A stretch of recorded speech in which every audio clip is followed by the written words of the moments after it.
আসসালামু আলাইকুম। সেনাপ্রধান জেনারেল ওয়াকারুজ্জামানের একটি ছবি বেশ ভাইরাল হয়ে উঠেছে শনিবার থেকে। ছবিটি কি? তিনি বিএনপির একটি জনসভায় বক্তব্য দিচ্ছেন।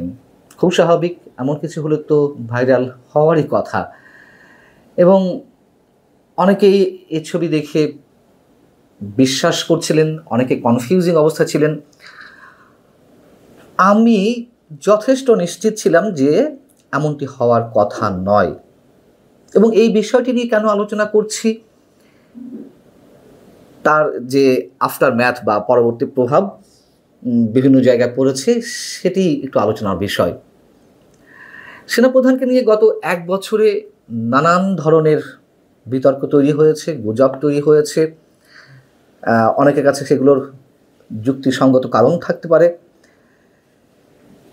এবং যে গুজবগুলো ছড়ানো হয়েছে সেগুলো অনেকের মতে আওয়ামী লীগ ছড়িয়েছে, আবার কেউ কেউ বলছেন যে না, অন্যান্য পক্ষও ছড়াচ্ছে। কিন্তু তার এই ছবিটি আসলে এইভাবে কারা ছড়ালো? এই ছবিটি ভাইরাল করেছে, আমি মোটামুটি নিশ্চিত, জাতীয় নাগরিক পার্টি বা এনসিপি। এই ছবি নিয়েও আমার কাছে মনে হচ্ছিল যে এটি গুজব আকারে ছড়াচ্ছে সম্ভবত আওয়ামী লীগ। কিন্তু আওয়ামী লীগের সম্পর্কে যে ধারণাটি রয়েছে যে গুজব ছড়াচ্ছে সেনাপ্রধানকে নিয়ে, তার কোনো প্রমাণ না পাওয়া গেলেও এনসিপি যে গুজব ছড়াচ্ছে সেটির একেবারে হাতে নাতে উজ্জ্বল প্রমাণ আমাদের সামনে উপস্থিত হলো। সেটি কিভাবে? শনিবার জাতীয় নাগরিক পার্টি এনসিপির একটি প্রোগ্রাম ছিল, সেখানে দলের অন্যতম প্রভাবশালী এবং শীর্ষ নেতা হাসনাত আবদুল্লাহ তিনি সেই অনুষ্ঠানে উপস্থিত শ্রোতা বা দর্শকদের উদ্দেশ্যে নিজের ফোনটি বের করে সেখানে ওই ছবিটি, সেনাপ্রধানের ওই ছবিটি দেখিয়ে বলছেন যে আপনারা নিশ্চয়ই এই ছবিটি দেখেছেন বা অনেকের কাছে আছে। এবং তিনি সেখানে কি মন্তব্য করছেন যে সেনাপ্রধান একটা প্রোগ্রামে গিয়েছিলেন এবং প্রোগ্রামে গিয়ে তিনি একটা দলের ক্যাম্পেইন পরিচালনা করছেন, অর্থাৎ বিএনপির অনুষ্ঠানে উপস্থিত হয়ে তিনি বিএনপির পক্ষে বক্তব্য দিচ্ছেন, কোনো রাজনৈতিক বক্তব্য দিচ্ছেন, এরকমভাবে উপস্থাপনের চেষ্টা করলেন। আপনাদের ইতিমধ্যে সবার ফোনে আছে এই ছবিটা। একটা সেনাপ্রধান একটা প্রোগ্রামে গিয়েছেন এবং প্রোগ্রামে গিয়ে উনি একটা ক্যাম্পেইন পরিচালনা করছেন। আচ্ছা, সেনাপ্রধান, বর্তমান সেনাপ্রধান কেন, যে কোনো সেনাপ্রধান, আমি যুক্তি খাতিরে বলছি আর কি, যে কোনো সেনাপ্রধান যদি একেবারে নির্বোধ হয়েও থাকেন, অন্তত এতটা নির্বোধ কেউ নন যে কোনো পলিটিক্যাল দলের স্টেজে উঠে তিনি বক্তব্য দিবেন। এমনটা হয়েছে কখনো? তো সেনাপ্রধানের এই ছবিটি আসলে কি?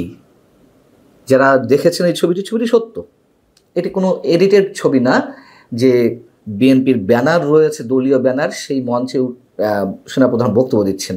কিন্তু আসলে বিষয়টি কি? আসলে বিষয়টি অনেকেই নিজেরা বুঝতে পেরেছেন যে ওই প্রোগ্রামটি ছিল অ্যাকচুয়ালি শ্রীকৃষ্ণের জন্মদিনের অনুষ্ঠান। ঢাকেশ্বরী মন্দিরে তিনি ইনভাইটেড ছিলেন, তিন বাহিনীর প্রধানই ইনভাইটেড ছিলেন, তারা তিন বাহিনীর প্রধানেরা উপস্থিত ছিলেন। তো স্টেজের ডান পাশ থেকে যেসব গণমাধ্যমের ক্যামেরা ছবি তুলেছে বা ভিডিও ফুটেজ নিয়েছে, সেই সব ছবিতে মনে হচ্ছে যে সেনাপ্রধানের পেছনে ব্যাকড্রপটি বিএনপির। আসলে যে কোনো স্টেজে সাধারণত তিন পাশ খোলা থাকে, তো ও পাশেই,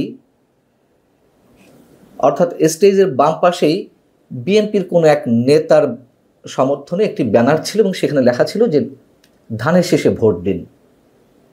এখন ওইভাবে আসাতে অনেকেই মনে করছেন যে তাই তো সেনাপ্রধান বিএনপির অনুষ্ঠানে গেছেন, নাহলে পেছনে এই ধরনের ছবি কেন? মুহূর্তের মধ্যে তা ভাইরাল হয়ে উঠল এবং এনসিপি নেতারা সেটি গুজব আকারে ছড়িয়ে দিলেন। এনসিপির যে এত এত বড় বড় বোদ্ধা নেতা, এত এত জ্ঞানী, যারা সংবিধান মুহূর্তের মধ্যে ছিঁড়ে ফেলে, মুহূর্তের মধ্যে একেবারে রাস্তায় ফেলে দেয়, ছিন্ন বিচ্ছিন্ন করে ফেলে, তারা গণপরিষদ নির্বাচন, এ নির্বাচন, সে নির্বাচন, রাষ্ট্র কাঠামো সংস্কার, এত এত জিনিস বোঝে। এই জিনিসটা বুঝলো না যে আসলে বিষয়টি কি। তাদের তো না বোঝার কথা নয়। তাহলে তারা নিশ্চয়ই বুঝেছে, জেনেছে, খোঁজখবর নেওয়ার চেষ্টা করেছে আসলে কি সেনাপ্রধান কোথায় গিয়েছিলেন একই দিনের অনুষ্ঠানে। তো অর্থাৎ সেনাপ্রধান অনুষ্ঠানের শেষে এনসিপির অনুষ্ঠানটি অনুষ্ঠিত হচ্ছে। তাহলে এটি আমরা ধরে নিতে পারি যে ইচ্ছাকৃতভাবে গুজব ছড়িয়েছে সেনাপ্রধানকে আরও বেশি বিতর্কিত করার জন্য। তাহলে তো এটা প্রমাণ হলো যে গুজবটা কারা ছড়াচ্ছে বেশি। আওয়ামী লীগ ছড়ালে ছড়াতেও পারে, তার কোনো প্রমাণ আমাদের কাছে নেই, কিন্তু এনসিপির প্রমাণটি তো আমাদের কাছে এলো। এবং যে এনসিপির নেতারা কথায় কথায় ক্যান্টনমেন্ট উড়িয়ে দেন, গুড়িয়ে দেন, ভেঙে ফেলেন, ডিজিএফআইকে গুড়িয়ে দেন, তারা আসলে কি করতে চাইছে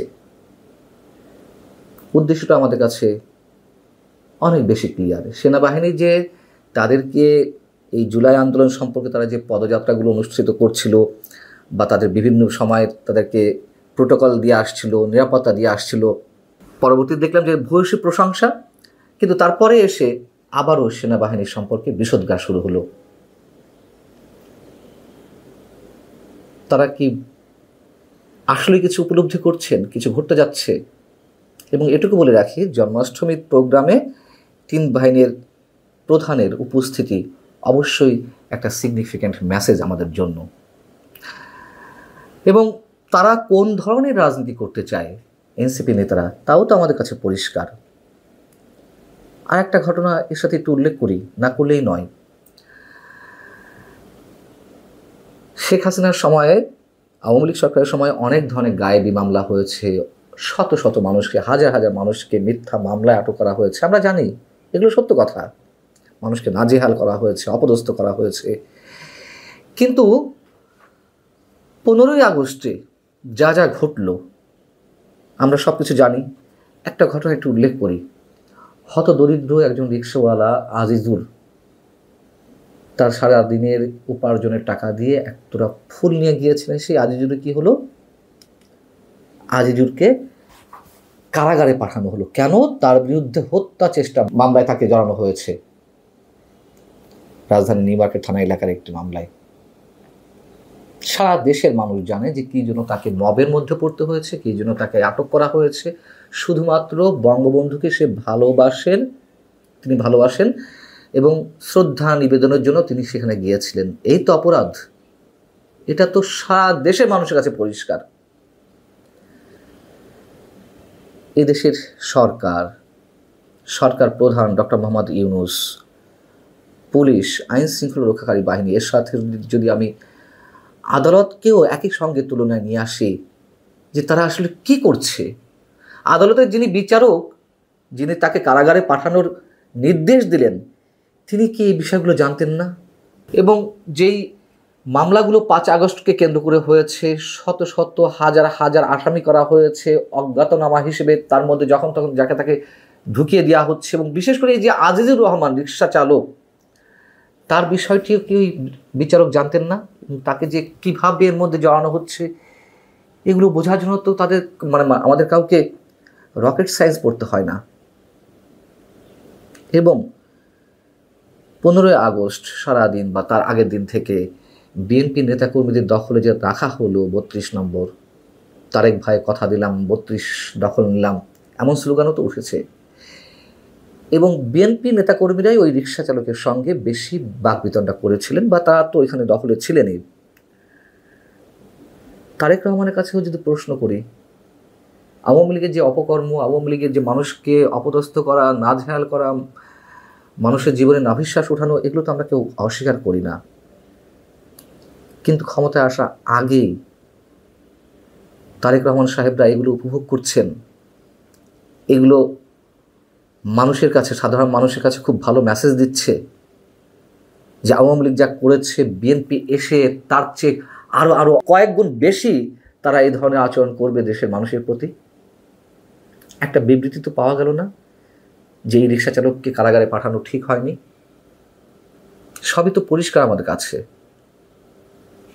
তারপরেও তারা সবাই নিশ্চুপ। এবং এই রাজনীতির খেলাটা তো এনসিপিও খেলছে। তারা কোন রাজনৈতিক বন্দোবস্ত আমাদের সামনে উপস্থাপন করবে তা তো স্পষ্টত বুঝতেই পারছি, বোঝা হয়ে গেছে। ভালো থাকুন সবাই, আল্লাহ হাফিজ।